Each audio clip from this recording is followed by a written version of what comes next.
Heads up, Croft's losing it, Gerald hissed, but Emily barely registered the words.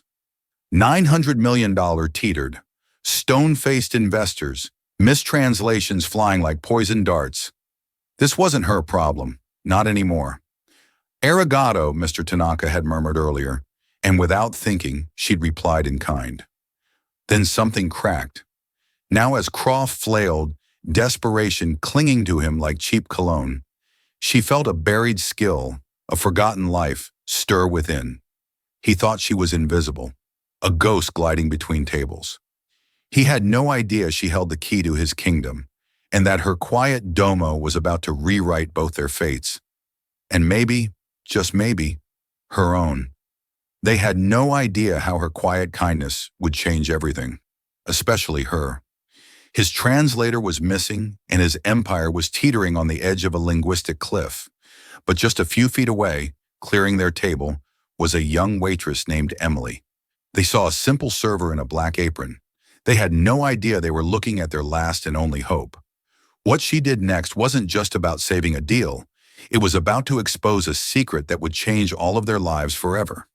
The air in the private dining room of Aurelia was thicker than the velvet curtains that sealed it off from the rest of Manhattan. It was a suffocating blend of expensive cologne, seared scallops, and pure, unadulterated panic. At the head of the polished mahogany table sat Julian Croft, founder and CEO of Croft Innovations, a man whose face was a permanent fixture on the cover of business magazines. Tonight, however, that famously confident face was a mask of tightly controlled dread. The knot in his stomach felt tighter than the Windsor knot of his silk tie. Across from him sat Mr. Kenji Tanaka and his two executives from Tanaka Robotics, a powerhouse conglomerate from Tokyo. They were the key. The deal on the table, a joint venture to integrate Croft's revolutionary AI software into Tanaka's next generation of robotics, was worth an initial $900 million, with the potential to balloon into the tens of billions. It was the kind of deal that didn't just make a career, it forged a legacy, and it was all slipping through his fingers like fine sand. The reason was simple, yet catastrophic. David Chen, the world-class translator Julian had hired for a small fortune, was gone. Not late. Gone. An hour ago, a frantic text had come through family emergency. Unavoidable. So sorry. Julian's blood had run cold. He had a team of VPs, strategists, and lawyers sitting behind him, all Ivy League educated, all earning 7 figures, and not a single one of them could string together more than a konnichiwa. Perhaps Mr. Tanaka said his English precise but heavily accented. We should reschedule, Mr. Croft. This is a matter of great detail. Precision is essential. The word reschedule was a death sentence.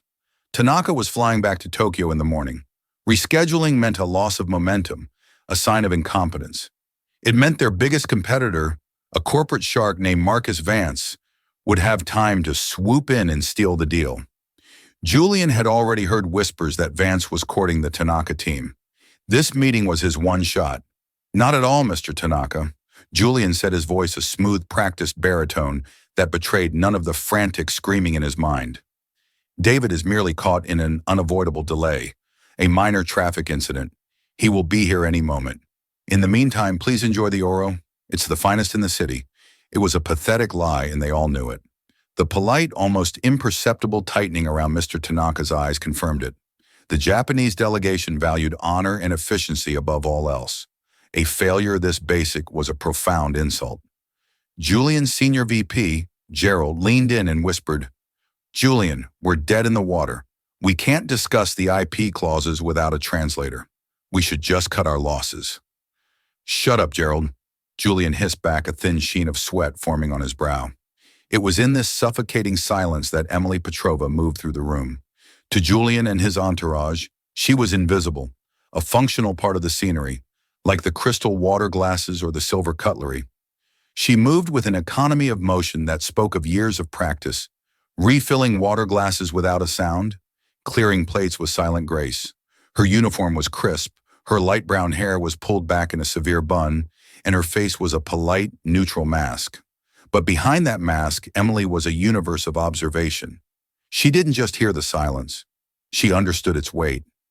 She saw the forced smile on the billionaire's face and the cold disappointment in the eyes of his guests. She didn't speak a word of English to them, merely nodding and gesturing to their needs. As she reached for Mr. Tanaka's empty plate, he murmured a quiet, reflexive arigato without looking at her. Emily paused for a fraction of a second, her fingers hovering over the porcelain. She met his gaze for a fleeting moment and replied in a soft, low voice, so quiet it was almost a whisper, "Dorothy, you're welcome." Mr. Tanaka's eyes widened slightly, a flicker of surprise breaking through his stoic demeanor. He looked at her, truly looked at her for the first time. But the moment passed. She was just a waitress. He inclined his head politely and turned back to the suffocating silence. Emily retreated to the corner of the room, her heart pounding a little faster. She hadn't meant to speak, but the Japanese word had slipped out, a relic from a life she had been forced to leave behind. She watched the tableau of desperation continue. Julian Croft was now attempting to reuse a translation app on his phone, the robotic voice mangling the complex technical terms into a nonsensical word, salad.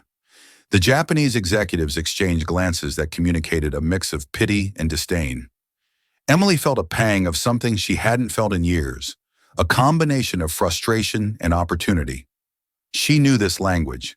She knew its nuances, its honorifics, its soul. She had spent 5 years of her life mastering it, not in a classroom, but through total immersion, living in a small village outside of Kyoto. It was part of a life where she wasn't Emily the waitress, but Emily the scholar, the linguist, the person who was supposed to be a diplomatic attaché by now.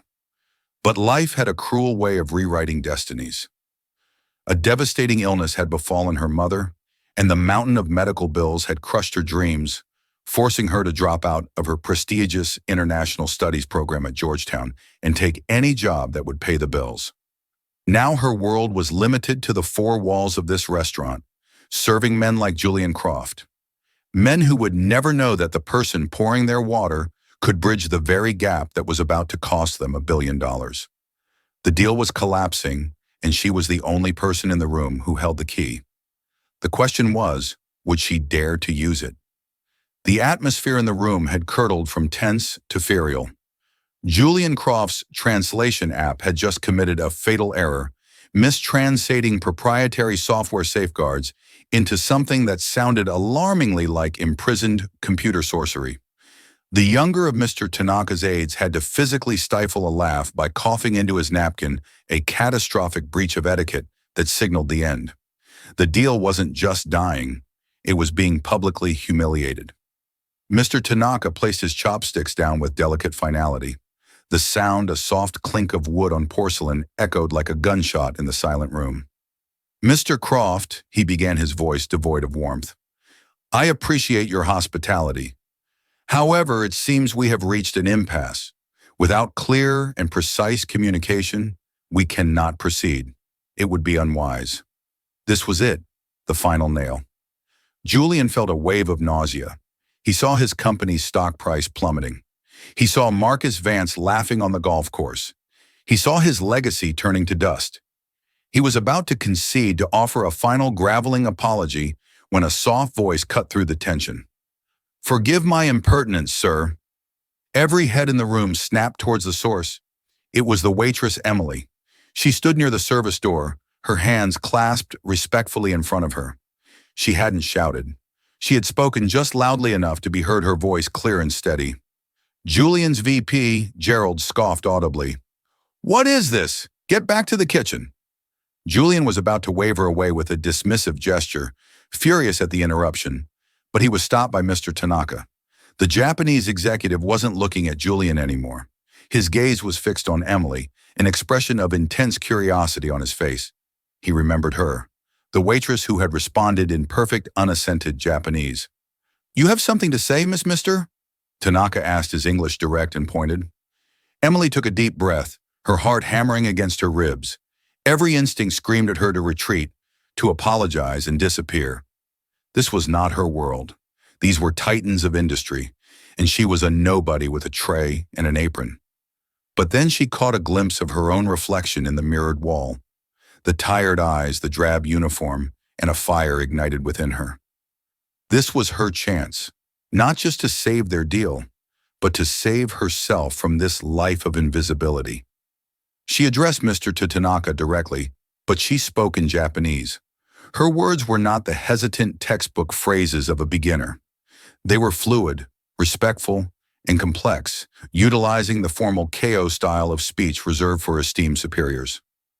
Tanaka-sama, she began, bowing her head slightly. No Jamaudo. Forgive me, Mr. Tanaka, but it seems your discussion has reached a parallel line. It pains me to see a language barrier obstructing what is clearly a serious negotiation. The effect was instantaneous and seismic. The two Japanese aides sat bolt upright, their jaws slack with astonishment. Mr. Tanaka's stoic mask didn't just crack, it shattered. He stared at Emily, his eyes wide with disbelief. Julian and his team could only watch, utterly dumbfounded. They had no idea what she had said, but the reaction from the other side of the table told them it was something extraordinary. Julian found his voice first. What the hell did you just say? He demanded, his tone a mixture of anger and confusion. Emily turned to him, her expression calm but firm. I apologize for interrupting Mr. Croft, and I expressed my regret that a simple communication issue is hindering your important business.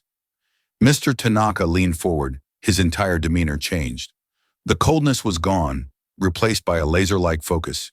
He responded to Emily in a rapid stream of Japanese, his question sharp and technical. No. Music, do you understand business terminology?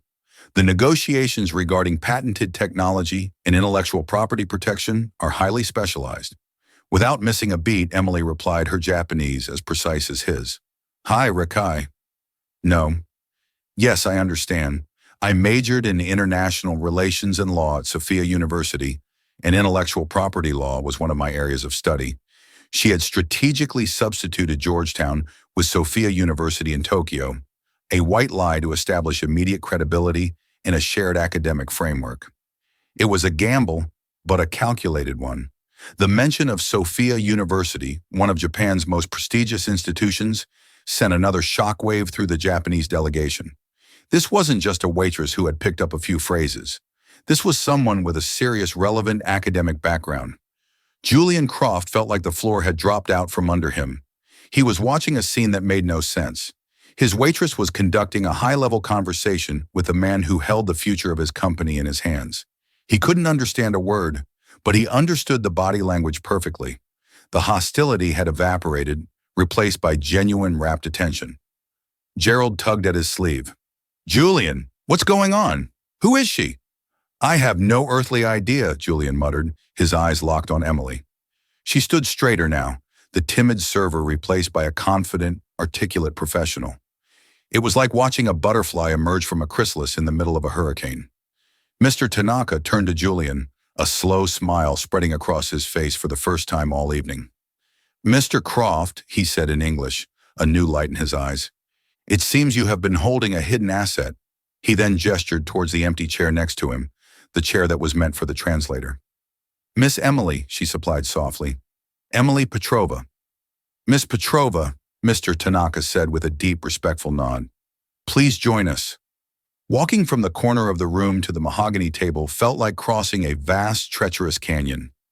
Every eye was on Emily. The weight of their collective shock, skepticism, and dawning hope was a physical pressure. Her server's apron suddenly felt a bud, a costume from another life she was still wearing. With trembling hands, she untied it, folded it neatly, and placed it on a nearby credenza. It was a small act, but a powerful declaration. The waitress was gone. She took the seat offered by Mr. Tanaka. The plush leather a stark contrast to the hard wooden stools in the staff break room. The table was now her arena. Julian Croft stared at her, his expression a chaotic mix of bewilderment and a desperate flickering hope. His VP, Gerald, looked as if she'd just sprouted a second head. Miss Petrova, Julian began, his voice tight. What exactly is going on? Mr. Tanaka asked about my qualifications. Emily said calmly, addressing Julian, but keeping her posture oriented towards the investors. I assured him I am familiar with the terminology of international business and intellectual property law. Gerald snorted. You learned that pouring coffee. Before Emily could respond, Mr. the Tanaka interjected, speaking to Emily in Japanese. She listened intently, her brow furrowed in concentration. After a moment, she turned to Julian. Mr. Tanaka wishes to return to the sticking point of the negotiation, Clause 7b, of the proposal concerning the licensing of your core AI algorithm. His team has concerns about the exclusivity terms. They feel the language is too restrictive and could hinder their own R&D in parallel sectors. Julian's heart sank. This was the most complex part of the deal, a minefield of legal and technical jargon that David, his expert translator, had been prepped for weeks to handle. Handing this to a waitress, no matter how surprisingly fluent, felt like performing surgery with a butter knife. Tell him, Julian said slowly, choosing his words carefully, that the exclusivity is non-negotiable. It protects our core intellectual property. It's the cornerstone of our valuation. Emily nodded, but she didn't just translate his words. As she turned back to the Japanese delegation, she did something remarkable. She didn't just become a mouthpiece. She became a mediator. She conveyed Julian's point, but she framed it differently. Instead of using the rigid, demanding tone Julian had used, she presented it in a way that acknowledged their concerns. First, she explained in Japanese, COFT deeply respects Tanaka Robotics' commitment to innovation. The intention of Clause 7b is not to restrict your brilliant engineers, but to create a sacred garden where this specific joint venture can flourish without external complications. It is a gesture of focused partnership, not a limitation. She used the metaphor of a sacred garden, Shinsnaniwa, an image that resonated with Japanese cultural concepts of purity and focused dedication. It was a nuance a direct translation would have completely missed. The lead engineer on Tanaka's team, a stern man named Mr. Sato, responded animatedly. He spoke for nearly a minute, pointing to sections of the contract, his voice filled with technical objections. Emily listened, her focus absolute. She didn't write anything down, but her eyes never left his, absorbing every point. When he finished, she turned to Julian. Mr. Stowe's primary concern is with the 5-year exclusivity period. He argues that in the world of AI, 5 years is an eternity. A competitor could develop a superior algorithm in that time. And under this agreement, Tanaka Robotics would be contractually forbidden from adopting it, leaving them vulnerable. He points out that your algorithm, while brilliant, is untested in a robotics platform at this scale. They are taking a significant risk. She had not only translated his words, but had also distilled the core of his argument, presenting it more clearly than Julian's own team had managed to grasp in weeks of pre-negotiation. Gerald leaned over to Julian. She's right. That's been their main objection all along.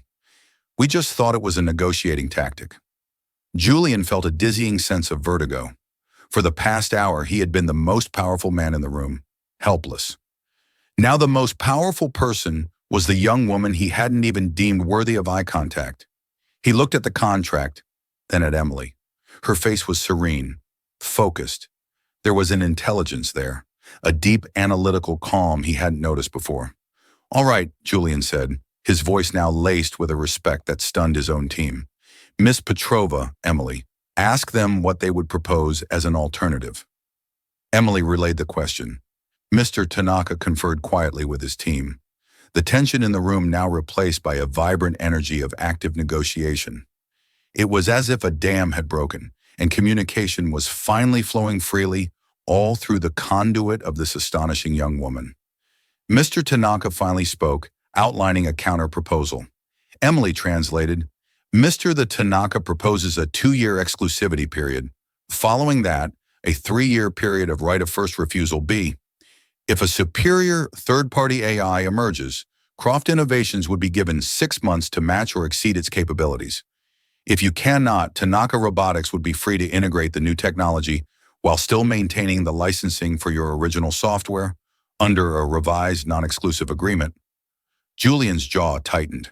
It was a tough but surprisingly fair counteroffer. It gave him security, but also held his company accountable for staying on the cutting edge. It was the kind of elegant compromise that built lasting partnerships, not resentful ones. What do you think? Julian asked. Not to Gerald or his legal counsel, but to Emily.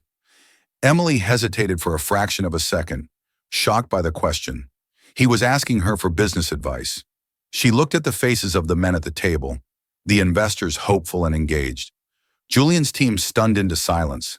And Julian himself, his billionaire's ego stripped away, leaving only a raw, desperate need for a solution. She took a breath and gave him her honest assessment. Sir, it's a brilliant compromise. It mitigates their risk while securing your market position for a crucial 2-year window. It shows confidence in your own product's future development. It's a sign of good faith. I believe it's the key to the entire deal. Julian Croft, the titan of tech, the man who trusted no one's judgment but his own, looked at the waitress who had served him his sea bass an hour ago. He saw no hint of doubt in her eyes, only clear-eyed certainty. He let out a long, slow breath. Tell Mr. Tanaka he has a deal. The moment Emily translated Julian's acceptance, the atmosphere in the room transformed. The charged energy of negotiation dissolved into a palpable wave of relief and mutual respect. Mr. Tanaka broke into a broad, genuine smile, extending his hand across the table to Julian. As they shook, a flurry of activity erupted. Lawyers on both sides began making annotations to the digital contracts on their tablets, their fingers flying across the screens to amend Clause 7B. Throughout it all, Emily remained the calm center of the storm. She facilitated the final minor points of clarification, translating legal jargon back and forth with a fluency that left the lawyers on Julian's team scribbling notes, furiously trying to keep up. She navigated the delicate cultural etiquette of closing a deal, ensuring that both sides felt honored and victorious. When the final document was ready, Julian's aide produced a sleek, expensive fountain pen. Julian signed his name with a flourish, his signature, a symbol of a legacy secured. He then passed the pen to Mr. Tanaka, who signed with equal gravity. The deal was done. $900 million salvaged from the brink of disaster by the most unlikely person imaginable. As champagne was poured, the mood became celebratory.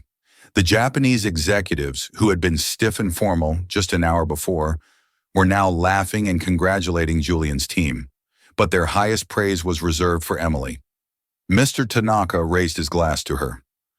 To Miss Petrova, he said, his voice booming with sincerity, the finest and most surprising negotiator I have ever had the pleasure of meeting. Croft's son, you must not let this talent go to waste. Julian, his face flushed with champagne, in relief looked at Emily, who was standing modestly by the wall again, as if preparing to fade back into the wallpaper. Don't worry, Tanaka-san, Julian said, his eyes locked on her. I have no intention of doing so. The party eventually wound down. The Japanese delegation departed full of promises for a swift and productive partnership. Julian's team, still buzzing with adrenaline and disbelief, left one by one, each of them giving Emily a look of awe as they passed. Finally, it was just Julian and Emily left in the grand silent room, surrounded by the remnants of a historic meal. Julian walked over to her. He looked tired, but the stress had been replaced by a deep, contemplative curiosity. I don't even know what to say. He began, his voice softer than she'd ever heard it. Thank you isn't enough. You didn't just save a deal, Emily. You may have saved my entire company.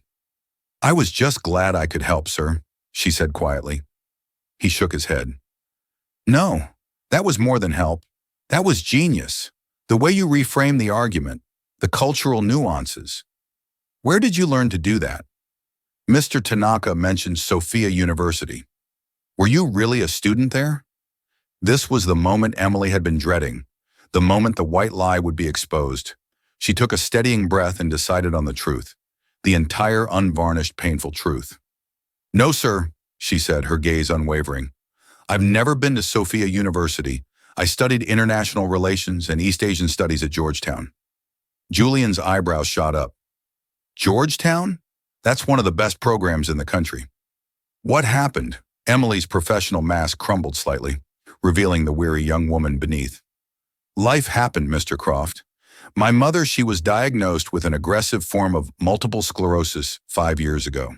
The treatments, the round-the-clock care, it was financially devastating. My father's savings were wiped out in the first year. I had to drop out of my master's program to work.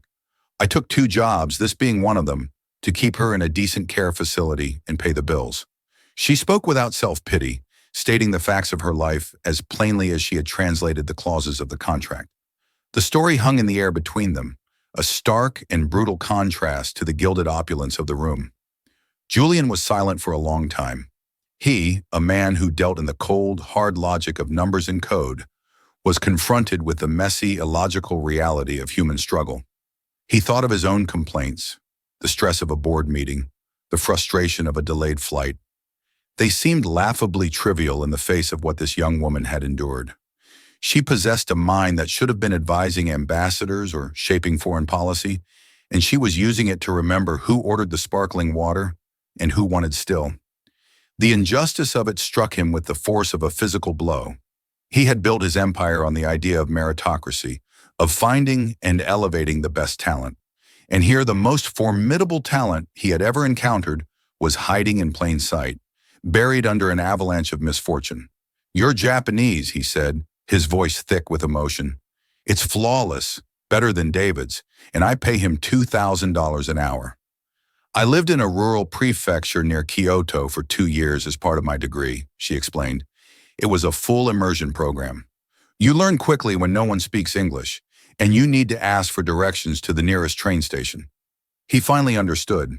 It wasn't just book learning. It was lived experience.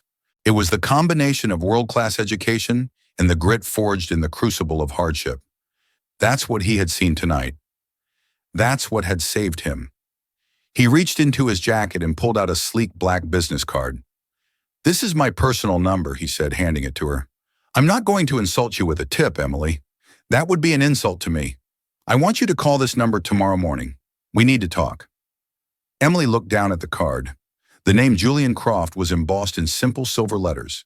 It felt heavier than a gold bar. "Talk about what, sir?" A genuine warm smile touched Julian's lips. "About your salary, about your signing bonus, and about which of my VPs you're going to be replacing. Emily Petrova, your career as a waitress is officially over." Emily didn't sleep that night. She sat in her tiny, cramped apartment in Queens, the single business card sitting on her worn-out kitchen table like a sacred artifact. The adrenaline from the evening had worn off, leaving behind a surreal mixture of elation and terror. Could this be real? Was the life she had been dreaming of, the one that had been snatched away from her, actually within her grasp again? Doubt of familiar and unwelcome companion began to creep in. Maybe he was just caught up in the moment. Maybe he'd wake up in the morning, hungover from champagne, and laugh at the absurd idea of hiring his waitress for a senior position. Men like Julian Croft lived in a different universe, one where problems were solved by writing checks, not by the desperate courage of a service worker. She thought about her mother. She pictured her in the quiet, sterile room of the care facility, her body failing her, but her mind still sharp, still full of regret for the burden her illness had placed on her daughter. The thought of being able to tell her that everything was going to be okay, that the constant worry about money was over, was a light so bright it was almost painful to look at. That thought, more than anything else, gave her the courage she needed.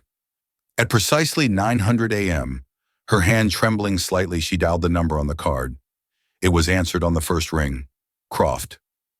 Julian's voice was crisp and businesslike, a world away from the emotional man in the restaurant last night.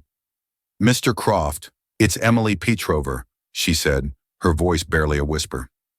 "Emily, good. I was hoping you'd call," he said, his tone warming instantly.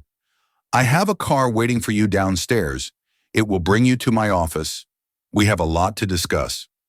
Emily looked out her window and sure enough, a sleek black town car was idling at the curb, looking as out of place in her neighborhood as a spaceship.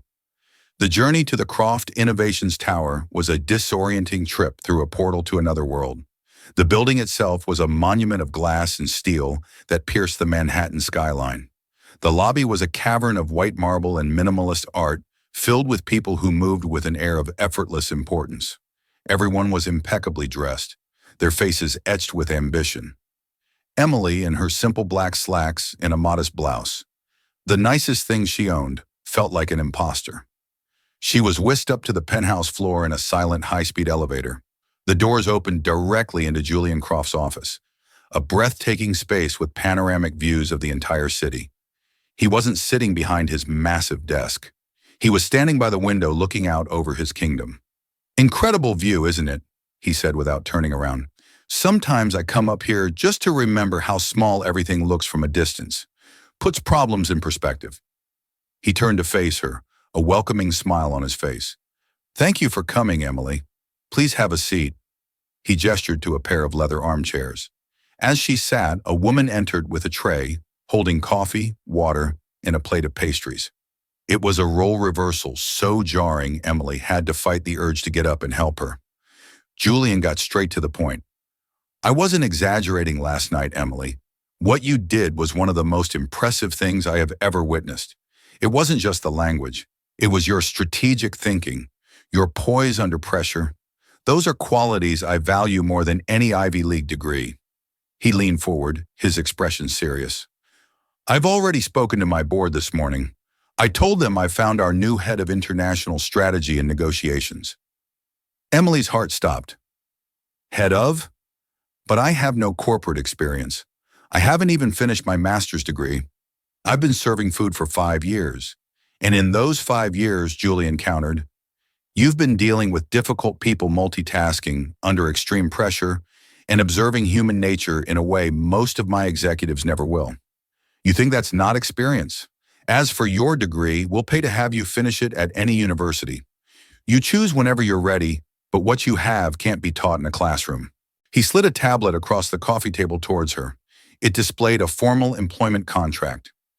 Emily's eyes scanned the document, and the numbers she saw made her feel lightheaded. The salary was more than she had made in the last 5 years combined. There was a signing bonus large enough to pay off all her mother's medical debt with a single check. There were stock options, full health coverage for her and her mother, and a relocation package. It was everything she had ever dreamed of handed to her on a silver platter, and it terrified her. I don't know what to say," she stammered. "Say yes," Julian said simply. "Say you'll give it a shot. I know this is a huge leap. You'll have people in this company like Gerald who will doubt you. They'll see you as the waitress who got lucky. It will be your job to prove them wrong, and I have every confidence that you will." As if on cue, a man entered the office without knocking. He was impeccably dressed in a tailored suit with a confident, predatory air about him. Emily recognized him instantly from the business journals. It was Marcus Vance, Julian's chief rival. "Julian," Vance said with a smug grin, not even acknowledging Emily. "Heard you had a little translator trouble last night." "Don't worry, I just had a very productive breakfast with Tanakon's people. Sometimes it's best to let the seasoned professionals handle things." He was clearly there to gloat, assuming Julian had failed. Julian Croft smiled a slow, dangerous smile. "Marcus, your timing is perfect. I'd like you to meet my new head of international strategy, Emily Petrova. She just finalized our $900 million joint venture with Tanaka Robotics last night. Emily, this is Marcus Vance. He runs a company that's about to have a very, very bad quarter." The smug look on Marcus Vance's face evaporated, replaced by a comical expression of utter disbelief. He stared at Emily, then back at Julian, his mind unable to process the information. In that moment, watching the stunned confusion on the face of a corporate shark, all of Emily's fear and doubt melted away. She stood up and extended her hand to Marcus Vance, her grip firm, her eyes clear and confident. "A pleasure to meet you, Mr. Advance," she said, her voice as smooth and steady as it had been when she closed the biggest deal of her life. The first few weeks at Croft Innovations were a brutal, disorienting baptism by fire. The rumors had spread through the company like wildfire. Julian Croft had hired a waitress for a senior executive position. To many, it was an eccentric, inexplicable act of madness. Emily walked through the halls under a cloud of whispers and skeptical glances. Gerald and his cronies were particularly hostile, making snide remarks, just loud enough for her to hear, and forgetting to include her in important email chains. They saw her as an outsider, a fluke. They tested her, constantly quizzing her on market analytics and Q3 projections during meetings, hoping to see her flounder. But they had fundamentally misunderstood who she was. They thought her talent was a party trick, the ability to speak Japanese. They didn't realize that her true skill was her mind. Emily didn't get angry. She got to work. She arrived at the office before anyone else and left long after they were gone. She devoured every report, every market analysis, every technical schematic she could get her hands on. Her years of academic training left dormant for so long roared back to life. She absorbed information with a speed and acuity that stunned the analysts assigned to brief her. She wasn't just catching up, she was excelling. Julian gave her a small internal project to start with, resolving a protracted contract dispute with a German engineering firm. It was a messy, bitter negotiation that had been stalled for months. Gerald handed her the files with a smirk, clearly expecting her to fail. Emily spent 2 days reading every piece of correspondence, every legal brief. She realized the issue wasn't the money. It was the German firm's deep-seated feeling of being disrespected by what they perceived as American corporate arrogance. She scheduled a video conference. Instead of opening with legal threats, she opened the meeting by speaking to them in fluent German, another language she had picked up during a university summer program. The shift in the Germans' demeanor was immediate. She then walked them through a revised proposal she had drafted herself, one that not only met their financial needs, but included clauses that specifically acknowledged their engineering contributions and gave them greater creative oversight. She wasn't just negotiating terms. She was healing a wounded relationship. Within an hour, they had a preliminary agreement. The months-long stalemate was broken. News of her success sent another shockwave through the office. This wasn't a fluke. The Waitress was a strategic powerhouse. The whispers didn't stop, but now they were tinged with grudging respect and even fear. Her real test, however, came a month later. It was a direct consequence of the Tanaka deal. Tanaka was so impressed with the partnership that he wanted to accelerate the timeline, proposing a second, even larger phase of investment. This required a follow-up visit to their global headquarters in Tokyo.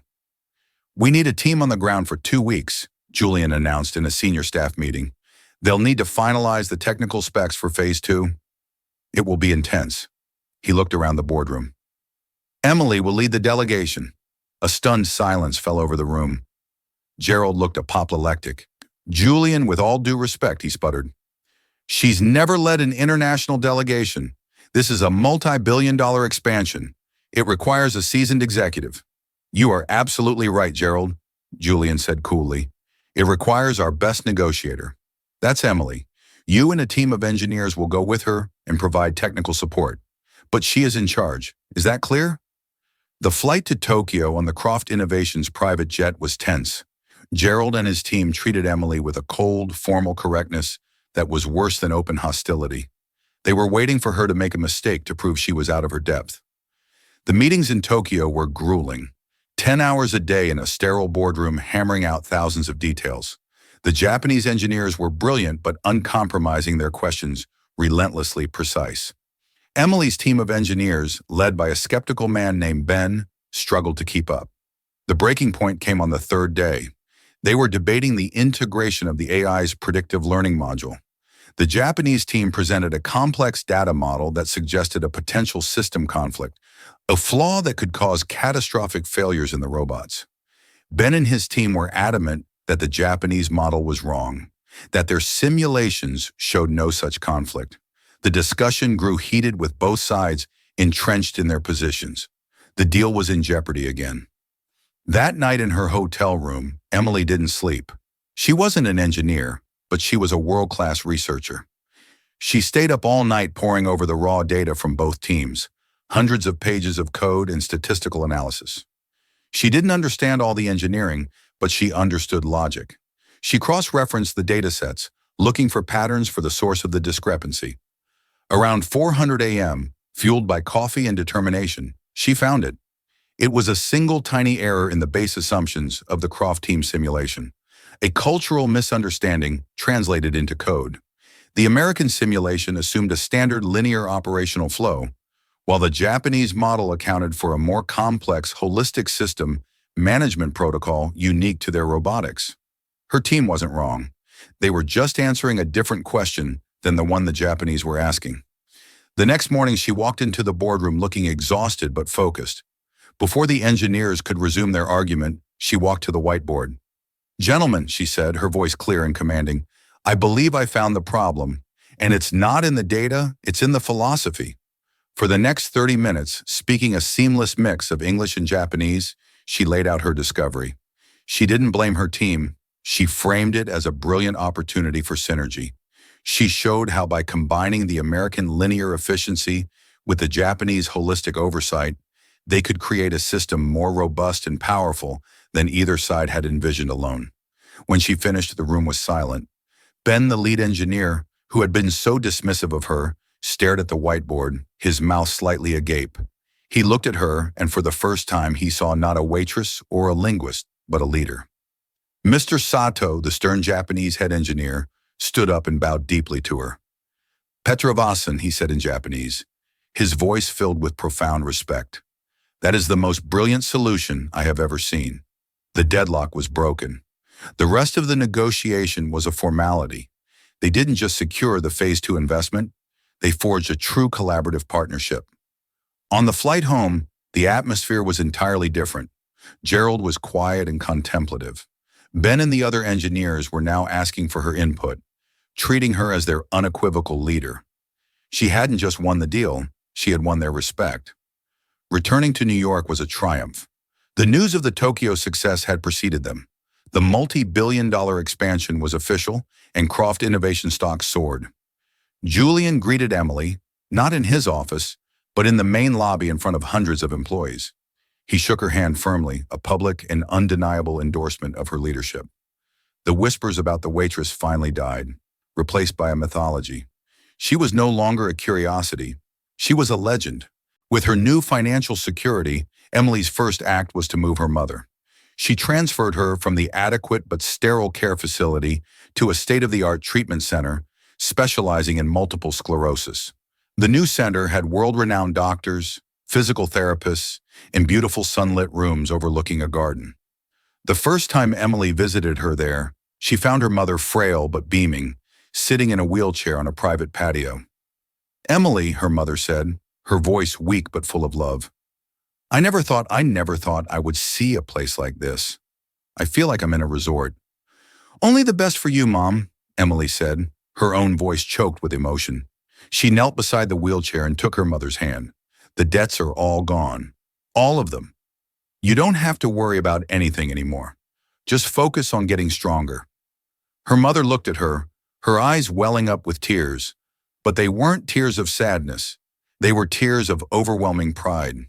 "It wasn't a burden, my love. It was never a burden. But seeing you like this, seeing you become the woman I always knew you were, that is the best medicine in the world." At work, Emily's role expanded rapidly. Julian, recognizing her unique skill set, began bringing her into every major international negotiation. She became his right hand, his most trusted advisor. Her office was moved next to his. She was no longer just the head of international strategy. She was a core part of the company's central nervous system. She revolutionized the way Croft Innovations did business abroad. She built a new department from the ground up, hiring a diverse team of linguists, cultural experts, and diplomats, people with the kind of unconventional experience that corporations usually overlooked. Her team became known as the Special Projects Division, and they were deployed to solve the company's most difficult problems. They closed a deal in Brazil by understanding the nuances of regional politics and secured a partnership in South Korea by demonstrating a deep respect for their corporate traditions. Emily wasn't just making money for the company, she was building bridges. One afternoon, Julian called her into his office. He looked more serious than she'd seen him in months. "I've been thinking about David Chen," he said. The name took Emily a moment to place. David Chen, the translator who never showed up, the man whose personal crisis had inadvertently launched her career. His family emergency that night. "It was real," Julian continued. "His daughter had a terrible accident. She's been in and out of hospitals ever since. The medical bills have destroyed him financially. He lost his home. He's been taking freelance gigs, but he can't find steady work because he's had to be so focused on his daughter's care." Julian slid a folder across the desk. It was a personnel file for David Chen. He was the best in the business, a brilliant linguist, and one stroke of bad luck derailed his entire life. Emily looked at Julian, understanding dawning in her eyes. She knew that story all too well. "Your new Special Projects Division needs a senior linguistics advisor," Julian said. "Someone to manage translation protocols for our most sensitive projects." The job comes with the best health insurance money can buy. I think you should offer it to him." A wide, genuine smile spread across Emily's face. This was the man Julian Croft was becoming. Not just a titan of industry, but a leader with empathy. Someone who understood that a company's greatest asset was its people. The next day, Emily met David Chen for coffee. He looked tunt and worn down, the ghost of a man she had only ever heard about. She explained the situation, the job offered, the salary, and the healthcare package that would cover 100% of his daughter's medical needs. David was speechless. He stared at her, tears welling in his eyes. "Miss Petrova," he finally managed to say, "why? Why would you do this for me? My failure gave you your opportunity." "No, Mr. Chen," Emily said softly. "Your personal tragedy created an opening. My life's work created the opportunity. There's a difference. We don't succeed by climbing over others. We succeed by lifting each other up. Croft Innovations needs your talent. My team needs you. And it sounds like your family could use a little good news." He accepted the job on the spot. In that moment, Emily's journey came full circle. She was no longer just a recipient of a life-changing opportunity. She was now a creator of them. She was using her power not just to close deals, but to change lives. The ripple effect of that one night in Aurelia was spreading wider than she could ever have imagined. 2 years passed. The world of Croft Innovations was almost unrecognizable from the one Emily had entered. The partnership with Tanaka Robotics had flourished beyond anyone's wildest expectations, making both companies the undisputed global leaders in AI-integrated robotics. The Special Projects Division, once Emily's small experimental team, was now one of the most powerful and respected departments in the company. The engine behind their successful expansion into a dozen new international markets.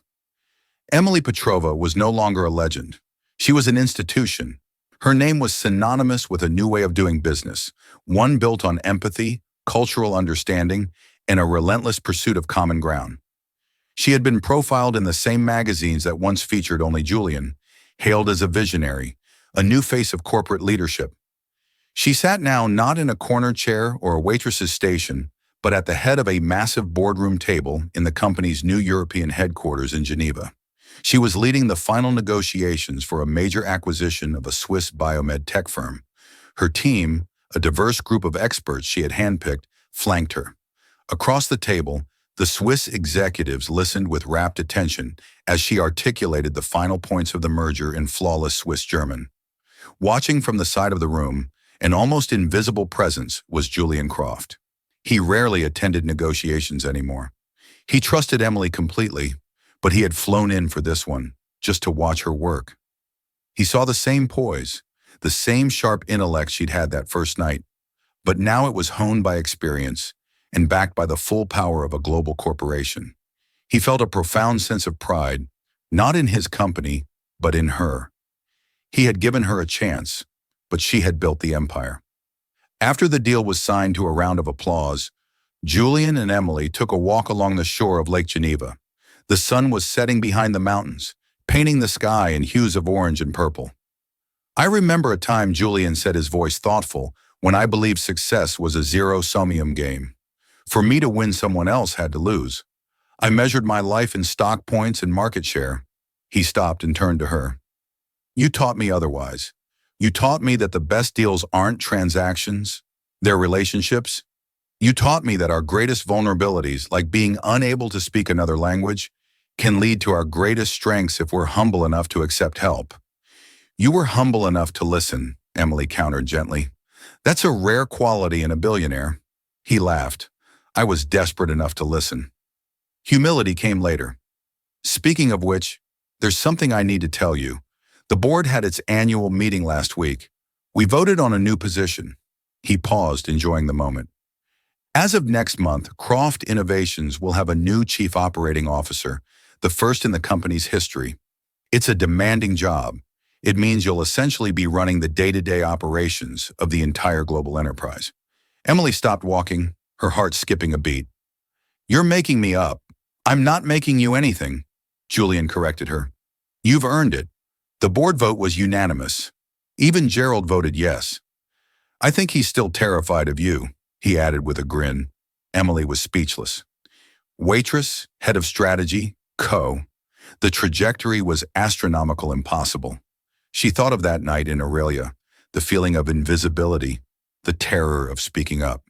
It was a single moment, a single choice to be brave that had set all of this in motion.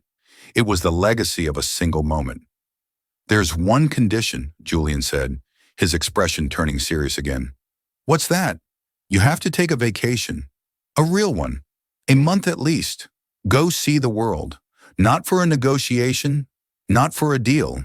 For you." Emily smiled, a real radiant smile. "I think I can agree to that condition." She knew exactly where she would go first, a small village outside of Kyoto. Not as a student this time, but as a visitor to quietly thank the place that had given her the words to change her life. Her journey had shown her that a person's worth is not defined by their uniform or their job title, but by the hidden talents they nurture in the quiet moments waiting for the one opportunity to let them shine. And when that moment came, she had been ready. Emily's incredible journey reminds us that the most extraordinary talent can be found in the most unexpected places. It's a powerful testament to the fact that your current situation does not define your ultimate potential. A single moment of courage, a single decision to step out of the shadows and use your unique gifts can change the entire trajectory of your life. Emily wasn't just a waitress who knew Japanese. She was a brilliant strategist waiting for a crisis to reveal her true self. Her story is a challenge to all of us to look beyond the surface, to value the hidden skills in others, and to never ever underestimate the person pouring your coffee. If Emily's story of courage and transformation inspired you, please hit that like button and share it with someone who needs to hear it. What would you have done in her situation? Let us know in the comments below. And don't forget to subscribe and turn on notifications for more unforgettable stories that prove that sometimes the greatest deals are the chances we take on each other.